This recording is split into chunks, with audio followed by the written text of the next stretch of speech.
E aí, pessoal? Beleza? Preparados para mais um mergulho profundo aqui no The Deep Dive?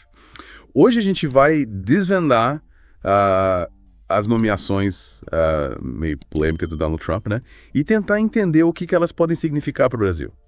Parece que a política americana está mais perto da gente do que a gente imagina, né? A gente vai analisar as escolhas do Elon Musk para o Departamento de Eficiência Governamental e do Marco Rubio para a Secretaria de Estado. Caramba! O que será que o Trump está aprontando? Quais as implicações para o Brasil? A gente vai descobrir. Opa, já senti que esse papo vai ser interessante, hein? A gente recebeu um material super completo sobre o assunto e, pelo que eu vi, as tensões já estão rolando soltas, viu? É verdade. O Musk e o Rubio, eles já tiveram alguns atritos com o ministro do STF, o Alexandre de Moraes.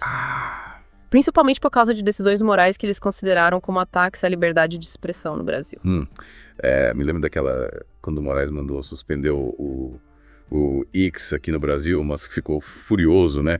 Chamou o Brasil de alerta vermelho para o autoritarismo. Exatamente. E o Rubio também entrou na onda, né? Criticando o Brasil e as ações do Moraes. Imagina só. Com o Rubio no comando da diplomacia americana, essa crítica à postura do Brasil pode ganhar ainda mais força, né? E com Musk no comando da eficiência governamental, será que ele vai usar essa posição para pressionar o Brasil de alguma forma? Afinal, ele tem um histórico de usar a influência dele, né, para defender as ideias dele. Com certeza, essa é uma possibilidade. A gente sabe que o Musk é um defensor ferrenho da liberdade de expressão, né? Crítico de qualquer tipo de censura. E com ele nesse cargo, a gente pode esperar que ele use a influência dele para promover essa agenda. Então a gente tem o Rubio, que pode usar diplomacia para pressionar o Brasil, e o Musk, que pode usar a posição dele no governo americano para fazer o mesmo, e o Brasil. Como fica no meio disso tudo? Ai, que coisa complica. O Brasil precisa encontrar um jeito de lidar com essa pressão sem abrir mão da sua soberania, né? E como a gente faz isso? Quais as opções? A gente precisa analisar a situação com cuidado, entender os interesses em jogo e buscar um caminho que seja bom para o Brasil. Pelo visto, o Brasil está num mato sem cachorro. De um lado, a gente tem o ZOA pressionando pela liberdade de expressão, do outro, a gente tem o Moraes defendendo a necessidade de controlar o discurso online.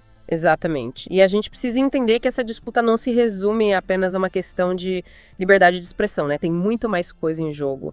A gente tem a questão da aproximação do Brasil com a China e a Rússia, que também gera desconfiança por parte do ZOA. E essa desconfiança pode levar os ZOA a adotarem uma postura mais agressiva em relação ao Brasil, né? Sim, essa é uma possibilidade real. Os ZOA podem usar a sua influência econômica e política para tentar isolar o Brasil no cenário internacional. E como o Brasil pode se proteger disso? Bom, uma opção seria tentar fortalecer as relações com outros países, para não ficar tão dependente do ZOA. Tipo, diversificar os parceiros, né? Não colocar todos os ovos na mesma cesta. Exatamente. Mas a gente precisa lembrar que os ZOA ainda são a maior potência econômica e militar do mundo. Então, qualquer decisão que o Brasil tome precisa levar isso em consideração. Parece que o Brasil está numa sinuca de bico. Mas, antes de a gente se aprofundar nas possíveis saídas para essa situação, acho que é importante a gente entender melhor o contexto histórico das relações entre Brasil e Estados Unidos. Concordo. Afinal, essa relação já teve seus altos e baixos ao longo dos anos, né? E entender esse passado pode nos ajudar a decifrar o presente e a prever o futuro. Perfeito. Então vamos voltar um pouco no tempo e analisar como essa relação evoluiu ao longo das décadas. Vamos lá. Preparem-se para uma viagem no tempo pela história das relações Brasil-EUA. E você aí que está nos ouvindo, prepare-se para mergulhar a fundo nesse assunto com a gente. A gente vai te guiar por esse labirinto geopolítico, te mostrando os perigos, as oportunidades que o Brasil enfrenta nesse novo cenário global. E claro, a gente quer ouvir a sua opinião também, né? O que você acha de tudo isso? Deixa o seu comentário. Participe da conversa. É isso aí. Afinal, aqui no The Deep Dive, o seu ponto de vista é tão importante quanto o nosso. Então, voltar um pouco no tempo. Historicamente, Brasil e EUA sempre tiveram uma relação complexa, marcada por momentos de parceria, mas também por desconfianças e divergências. Verdade. Me lembro de estudar sobre a influência americana na política brasileira durante a Guerra Fria, por exemplo. Teve muita tensão naquela época. Exatamente. Os EUA viam o Brasil como um aliado estratégico na luta contra o comunismo. E isso levou a uma série de intervenções, tanto políticas quanto econômicas, no país. E essa interferência americana gerou bastante ressentimento, né, por parte de alguns setores da sociedade brasileira. Sim, com certeza. Muita gente via essa influência como uma forma de imperialismo, de dominação dos EUA sobre o Brasil. E isso acabou criando um certo distanciamento entre os dois países. Mas com o fim da Guerra Fria, essa relação começou a mudar, né? Sim, a partir dos anos 90, com a ascensão da globalização, Brasil e EUA começaram a se aproximar novamente, principalmente na área econômica. Lembro que teve aquele boom do comércio internacional. Com a criação do Mercosul, a intensificação das relações comerciais entre o Brasil e os EUA. Isso mesmo. E essa aproximação se intensificou ainda mais no início dos anos 2000. Com a eleição do Lula. Apesar das diferenças ideológicas, Lula e Bush conseguiram estabelecer uma relação pragmática, né, focada em áreas de interesse comum, como o comércio e o combate ao terrorismo. Verdade. Naquela época, parecia que Brasil e EUA finalmente tinham superado as desconfianças do passado e estavam construindo uma parceria sólida. Mas essa lua de mel não durou para sempre. A partir de 2010, com a ascensão da Dilma, as relações entre Brasil e EUA começaram a esfriar novamente. E essa mudança teve a ver com a política externa do Brasil, né? A Dilma apostou numa maior aproximação com países como a China e a Rússia, o que não agradou muito os EUA. Exatamente. Os EUA viram essa aproximação com desconfiança, como uma tentativa do Brasil de se afastar da esfera de influência americana e se alinhar com potências rivais. E essa desconfiança aumentou ainda mais com o escândalo da espionagem da NSA, né, que revelou que os EUA estavam monitorando as comunicações da Dilma e de outros líderes mundiais. Sem dúvida. Esse episódio gerou um grande desgaste nas relações entre os dois países. A Dilma chegou a cancelar uma visita de Estado aos EUA em protesto contra a espionagem. E de lá para cá, a relação entre o Brasil e o EUA nunca mais voltou a ser a mesma. A gente pode dizer que as relações entraram num período de turbulência, com altos e baixos.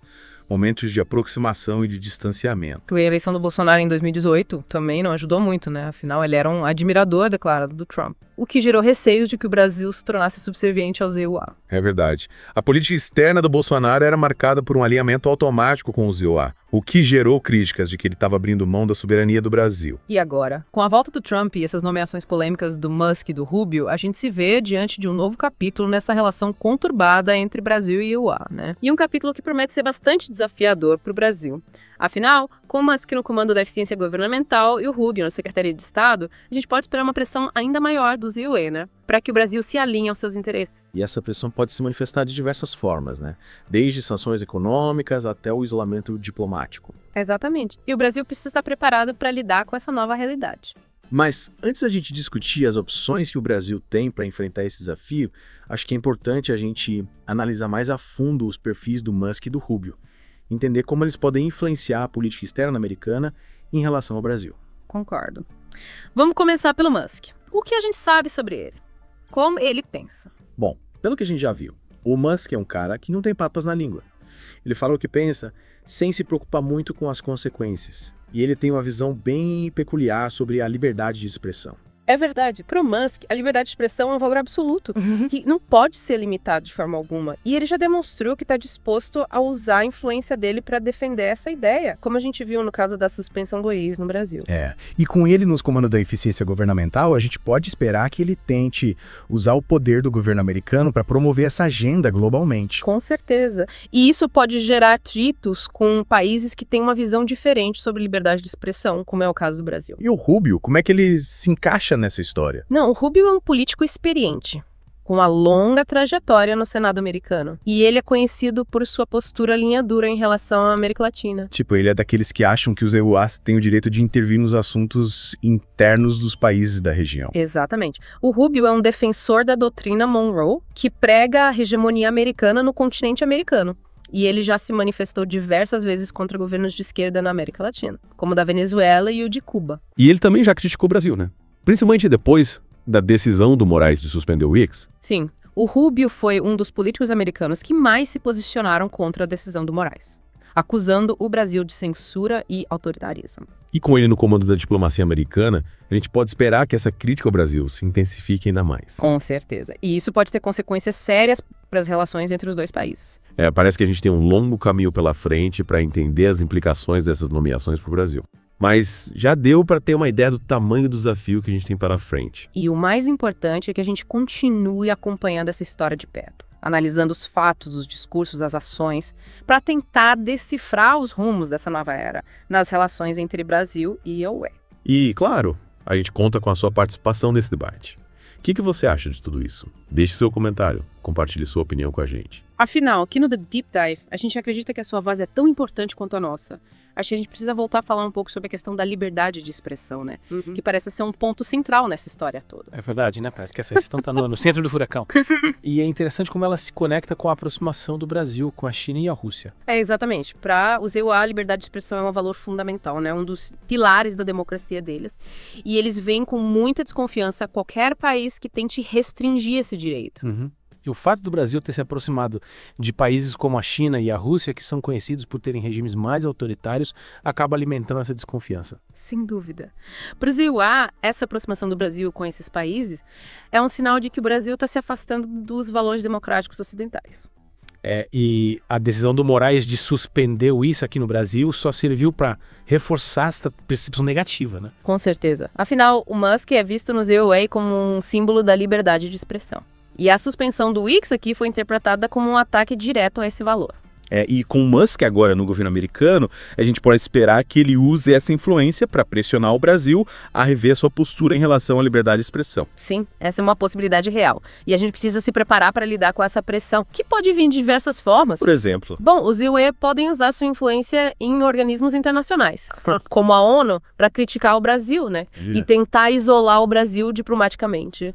E também podem usar seu poder econômico para prejudicar o Brasil, né? Tipo, impondo sanções comerciais ou dificultando o acesso a crédito internacional. Exatamente. E a gente precisa lembrar que o Brasil é um país que depende muito do comércio exterior e de investimentos estrangeiros. Então, qualquer medida nesse sentido pode ter um impacto significativo na nossa economia. Parece que a gente está numa encruzilhada.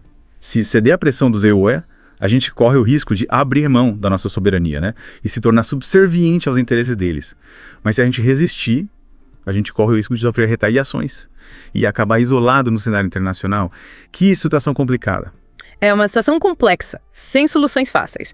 Mas o importante é que a gente tenha consciência dos riscos e das oportunidades, para poder tomar as decisões mais estratégicas para o Brasil. E quais seriam essas decisões estratégicas? Bom, em primeiro lugar, a gente precisa ter uma política externa clara e consistente, que defenda os interesses nacionais do Brasil. Ou seja, a gente não pode simplesmente se curvar à pressão do EUA ou de qualquer outro país. A gente precisa ter uma posição independente que leve em conta os nossos próprios interesses. Exatamente. Isso significa que a gente precisa diversificar nossas parcerias internacionais, buscando relações com países de diferentes regiões do mundo. Tipo, não colocar todos os ovos na mesma cesta. Isso mesmo. A gente precisa ter opções, ter alternativas. E também precisamos fortalecer a nossa democracia internamente. Por que isso? Porque uma democracia forte, consolidada, ela é mais resistente a pressões externas.